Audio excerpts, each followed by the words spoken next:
राजस्थान के जैसलमेर के मोहनगढ़ में शनिवार को ट्यूबवेल की खुदाई के दौरान जमीन से पानी और गैस निकलने लगी।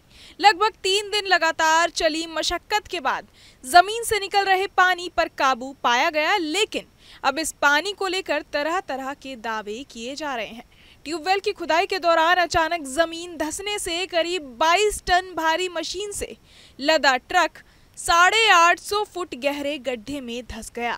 फटी जमीन से एकदम से पानी बाहर आने लगा, जिसके साथ गैस और कीचड़ भी था। ऐसे में कई लोगों ने दावा किया है कि ये पानी सरस्वती नदी का है।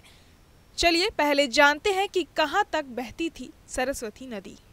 आपको बता दें कि सरस्वती नदी का उल्लेख वेदों, खासकर ऋग्वेद में नदीतमा, नदियों में श्रेष्ठ के रूप में किया गया है। ये नदी वैदिक काल के दौरान भारतीय उपमहाद्वीप की मुख्य नदियों में से एक थी, ऐसा दावा किया जाता रहा है। ऐसा माना जाता है कि ये नदी हरियाणा, पंजाब, राजस्थान और गुजरात के रास्ते बहती थी। वैसे वैज्ञानिक अब तक इस बात को लेकर भी पूरी तरह से सहमत नहीं हुए कि कभी भारत के क्षेत्र में सरस्वती बहती थी। हालांकि इसके अस्तित्व को लेकर तमाम दावे होते रहे हैं। कुछ वैज्ञानिकों का दावा रहा है कि भौगोलिक, जलवायु और मानव जनित कारणों से इस नदी का अस्तित्व समाप्त हो गया। मोहनगढ़ में जलधारा के फूटने को कुछ लोग सरस्वती नदी के पुनर्जीवित होने का प्रतीक मानते हैं। हालांकि भूवैज्ञानिक शोध इसकी पुष्टि नहीं करते हैं। उनका मानना है कि ये क्षेत्र रेगिस्तानी है, जहां पानी की कमी होती है, लेकिन भूगर्भ में पानी के स्रोत हो सकते हैं। जब इन जल स्रोतों पर दबाव बढ़ता है तो कभी कभी पानी की धारा फूट पड़ती है। ये एक प्रकार का भूगर्भीय रिसाव होता है। हालांकि वैज्ञानिक इस बात से इनकार नहीं कर रहे हैं कि ये किसी प्राचीन धारा के अस्तित्व का भी संकेत हो सकता है। खेत से अचानक पानी निकलता देखकर ग्रामीण डर गए। ट्यूबवेल की बोरिंग करने वाली मशीन पूरी तरह से धंस गई और प्रेशर के साथ कई घंटों तक पानी निकलता रहा। इसमें सबसे चौंकाने वाली बात यह है कि भूजल विशेषज्ञों का कहना है कि जमीन से टर्शरी काल की रेत निकली है। ऐसे में संभावना है कि जो पानी निकला है वो 60 लाख साल पुराना हो सकता है।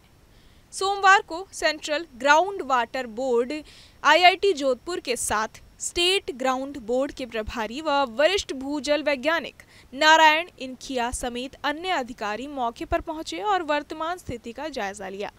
एक्चुअली चक मोहनगढ़ के 27 BD चक के अंदर ट्यूबवेल ड्रिलिंग के दौरान भूजल का स्वतः प्रवाह शुरू हो गया था।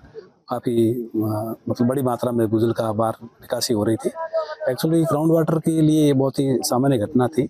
यहाँ पे जैसलमेर जिले के अंदर जो भूजल मिलता है नॉर्मली कन्फाइंड कंडीशन में मिलता है। कन्फाइंड कंडीशन जो इम्पीरियस लेयर होती है, ऐसी चट्टानें जिनमें पानी नहीं मिलता है, उसके नीचे पानी की बड़ी मात्रा में जो एक्वीफर होता है वो दबा हुआ रहता है।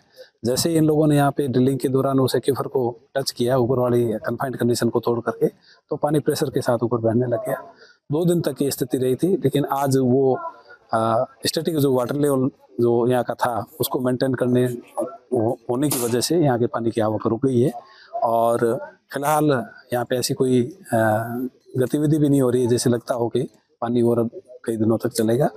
भूजल विशेषज्ञों ने यहाँ चौंकाने वाली बात कही है। उनका मानना है कि पानी के साथ जो रेत बाहर निकला है वो टर्शरी काल से जुड़ा है और ऐसे में संभावना है कि जमीन से निकला पानी लाखों साल पुराना है। आपको बता दें कि 28 दिसंबर की सुबह करीब 10 बजे भाजपा नगर मंडल अध्यक्ष विक्रम सिंह के खेत में बोरवेल की खुदाई की जा रही थी। करीब 850 फीट खुदाई के बाद अचानक तेज प्रेशर के साथ पानी निकलने लगा।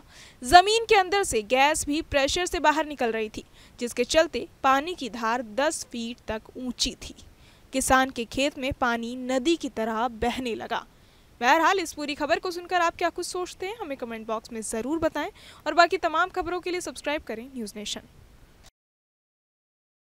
न्यूज़ नेशन अब व्हाट्सएप पर खबरों के ताजा अपडेट के लिए न्यूज़ नेशन के इस QR कोड को स्कैन करें।